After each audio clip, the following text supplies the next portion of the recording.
মানুষ আসলে আপনাকে তেমনটাই ভাবাতে চাইবে যেমনটা তারা নিজে ভাবে। যেমন একজন সুখী মানুষ আপনাকে বোঝাবে আপনিও সুখী আছেন। এমনকি আপনি সুখে না থাকলেও আপনার সুখে থাকার কারণগুলো দেখিয়ে দিবে।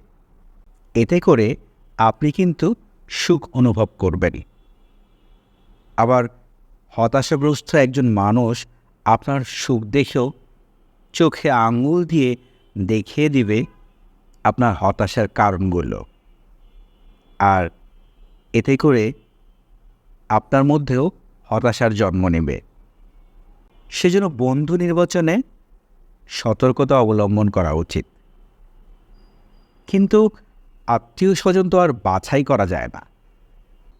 তাই যাদের মধ্যে নেগেটিভিটি দেখবেন, যথাসম্ভব চেষ্টা করবেন তাদের এড়িয়ে চলতে।